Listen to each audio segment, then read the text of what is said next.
Buenos, buenos días, jóvenes. Vamos a hablar esta semana acerca del primer gobierno de Alberto Fujimori. Es el primer tema del cuarto trimestre. El gobierno de Alberto Fujimori va desde el año de 1990 hasta el año de 1995. Cuando Fujimori asume la presidencia, el Perú tenía una crisis generalizada que amenazaba con la descomposición de la sociedad peruana.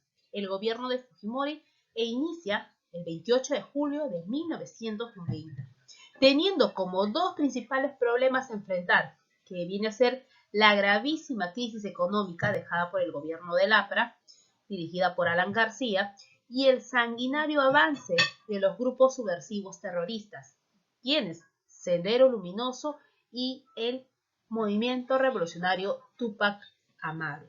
Ahora, nosotros vamos a hablar acerca del aspecto político, económico y acerca también de la guerra.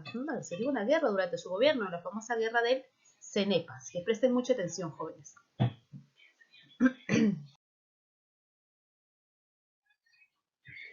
Bueno, aquí tenemos nuestro pequeño organizador, un pequeño organizador visual donde vamos a hablar de los puntos más importantes de su gobierno. El primero es el más contenido shock, que era el famoso shock económico. Pues con este shock económico, Fujimori quería, en este caso, dar diferentes estrategias para reducir la inflación y el gran déficit fiscal. Para ello, ¿cómo lo va a realizar? Pues como había indicado, uno de los principales problemas que tuvo que afrontar Fujimori fue la carencia del aparato partidario sólido que respalde al gobierno y que le nutra de cuadros para ocupar los principales cargos en el gobierno. Su partido de Fujimori fue Cambio 90. El supuesto partido político de Fujimori era solo un grupo de amigos que se habían organizado meses antes de las elecciones de 1990 para intentar alcanzar algunas vacantes en el Congreso, pero de ninguna manera estaba preparado para asumir la responsabilidad de gobernar un país. Además, en el Congreso, ninguna de las fuerzas políticas había logrado alcanzar la mayoría, por lo cual el gobierno no contaría con un respaldo incondicional del Parlamento, como lo había tenido Belaúnde y también Alan García en la década anterior. A esta situación de falta de soporte partidario, Fujimori busca el apoyo de las Fuerzas Armadas, gracias en este caso a la mediación del abogado y el ex capitán del ejército separado por traición a la patria, Vladimiro Montesino, quien había logrado vincularse con personajes de muy alta jerarquía dentro del Servicio de Inteligencia Nacional llamada SIN. Montesinos, con muchos de sus contactos en el ejército, logra ganar para Fujimori el apoyo de los institutos, en este caso de las instituciones armadas. Gracias a este respaldo, el nuevo régimen fue superando los primeros meses de incertidumbre y consigue gradualmente ir o lograr en este caso obtener el poder, ¿no es cierto? Entonces aquí, cuando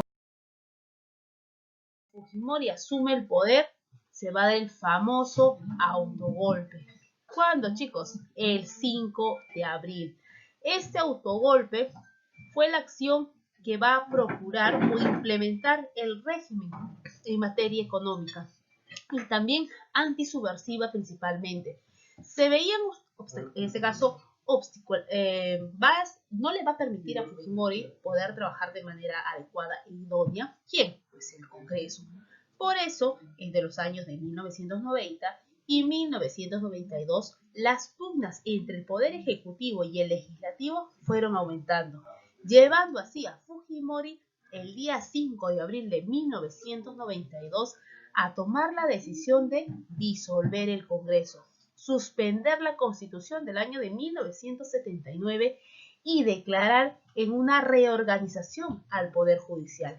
Es así que se instauró el llamado Gobierno de Emergencia y Reconstrucción Nacional, el cual empezó con un breve encarcelamiento de algunos líderes de oposición, llevando incluso a Alan García a asilarse en la Embajada de Colombia, ¿no? Entonces, una vez que se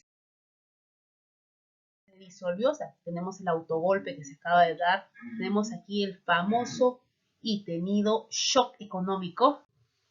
En este llamado shock económico, cuando Fujimori asume el poder, recuerda que Fujimori va a sorprender a todos los peruanos con este programa de reajuste económico para poder reactivar nuestra economía. Recuerden que quedaba el Perú con una inflación luego de concluir el gobierno de Alan García.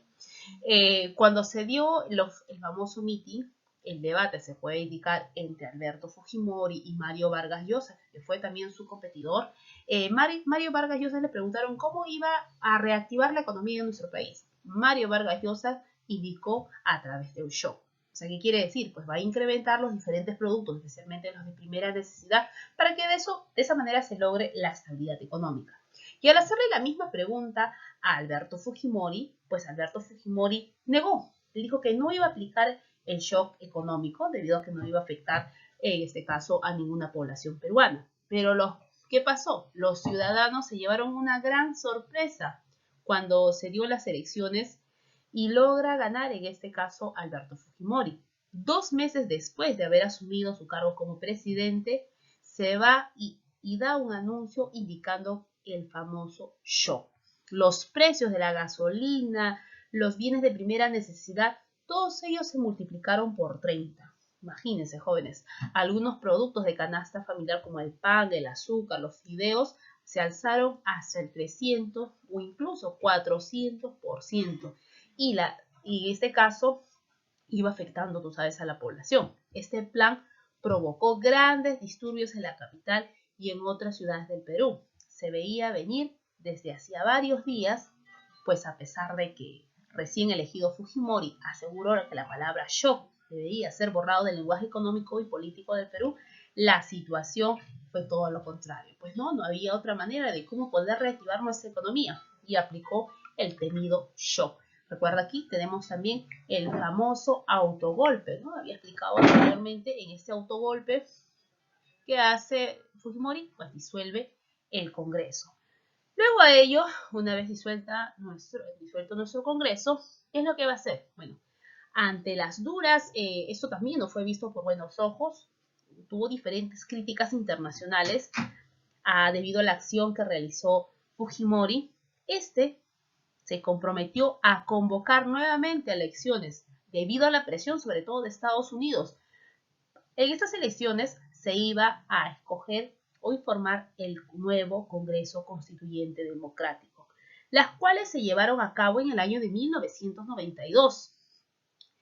En dicho Congreso, los fujimoristas obtuvieron la mayoría absoluta, lo cual le permite redactar la Constitución que tenemos ahora vigente de 1993, la cual fue ratificada por el referéndum ese mismo año. De esta manera, el régimen de Fujimori regresó ¿a cuál, jóvenes? A la legalidad. Luego, también durante su gobierno, ¿qué se da, chicos? A ver, vamos a ver nuestro organizador, vamos a activar nuestro cursor. Se da la derrota del terrorismo. Recuerda, el impacto psicológico con la caída durante su primer gobierno se captura aquí en jóvenes al más temido. Vamos a ver aquí. Aquí está la imagen, ¿no es cierto? Se da la caída de Guzmán, ¿no? De Abimael Guzmán. Junto con él cae también el Estado Mayor. En 1993 fue también capturado Óscar Ramírez Durán, alias Feliciano, quien había asumido también a este grupo senderista. El gobierno ya había instalado tribunales militares sin rostro para juzgar a estos temidos terroristas. Entonces, ello también se dio durante su primer gobierno. En su primer gobierno también se va a dar el último censo del siglo. Se estableció una cifra de 22.7 millones de habitantes que habían en el Perú. La costa, como siempre, cobija a casi más de la mitad de la población.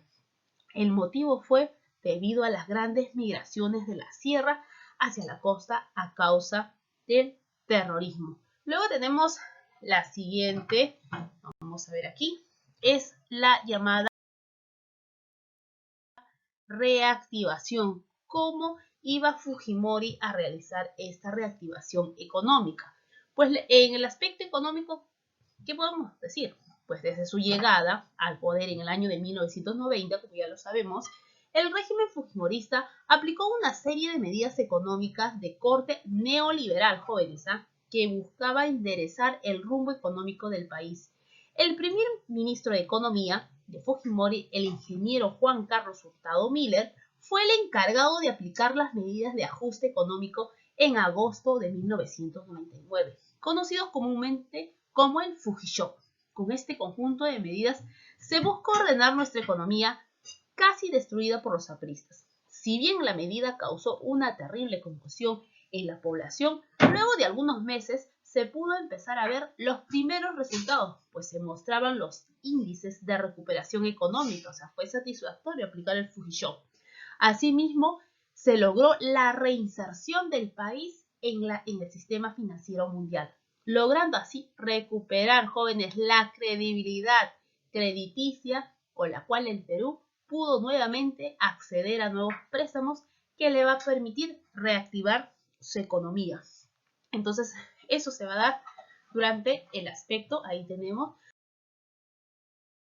durante sus políticas económicas, ¿no? Recuerda que en el año de 1994 apareció representar el inicio de una franca recuperación de nuestra economía. Entre el año de 1993 a 1998 ya la inflación bajó de 40 al 6% anual. Se van a crear nuevos organismos públicos, quizás ya los he escuchado. Tenemos a OCITEL, OCINER, quien va y también se va a reestructurar y que hasta la actualidad está vigente, Indecopi, de jóvenes durante el primer gobierno de Fujimori en el aspecto económico. Luego se van a cerrar la última frontera. ¿En qué consiste, Miss? Se cierra la última frontera. Pues aquí, jóvenes, tenemos, ¿no? Aquí se va a dar una guerra con un país vecino, la guerra del CENEPA, como podemos ahí apreciar en nuestra imagen. En el gobierno de Alberto Fujimori estuvo definitivamente marcado en el aspecto internacional por los problemas fronterizos con el país vecino de Ecuador. Si bien es cierto, en el año de 1942, con la firma del Tratado de Protocolo de Río de Janeiro, los límites con el país del norte habían quedado ya resueltos. Pero en la práctica esto no fue así, pues desde los años 60 Ecuador había venido defendiendo la tesis de la nulidad del protocolo. En tal contexto, en el año de 1995, estalla, en este caso, un conflicto violento armado entre ambos países, el más violento desde la guerra de 1941. El teatro de operaciones fue la región del Alto Cenepa, debido a ello se llama la guerra del Cenepa, que se encontraba en la cordillera del Cóndor. Durante un mes, las Fuerzas Armadas peruanas lucharon por desalojar a las fuerzas ecuatorianas en la zona denominada Tiwinza. Finalmente, los ecuatorianos permanecían en dicha zona sin que sean derrotados, ¿no, jóvenes? Entonces, a manera de retroalimentar, recordemos que en enero del 95 es donde estalla la guerra con Ecuador, ¿no, jóvenes? Debido a una cuestión amazónica, territorio. Este proceso termina en el año de 1998, no te vayas a olvidar, con el acuerdo de Brasilia.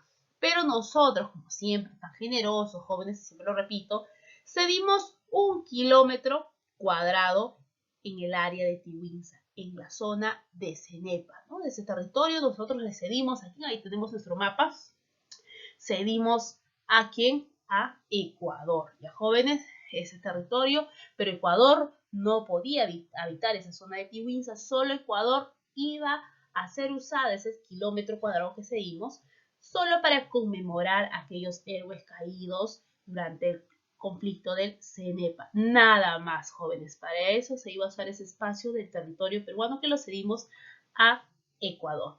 Y luego, bueno, jóvenes, se da la llamada, en este caso, elecciones de 1995. En estas elecciones, Fujimori gana en primera vuelta, o sea, oh my god, otro segundo gobierno. Se produjo un serio, se puede decir, rebrote de terrorismo por parte del MRTA, con la toma de la resistencia de la embajada japonesa, y un comandante militar terminó con la toma de dicha embajada con una impecable operación militar conocida, y quizás la has oído, la operación militar llamada Chavín de Huanta. Pero no nos vamos a apresurar, jóvenes. De eso vamos a hablar ya la siguiente semana del segundo gobierno de Alberto Fujimori. Ok, jóvenes, eso sería todo. No olvides repasar tu libro y también estudiar y resolver la lectura. Siempre te pido que leas las lecturas porque nos dan información adicional del tema que vamos a trabajar para que puedas profundizar más. Así que chicos, nos vemos en la tarde. Estudia y resuelve tu libro.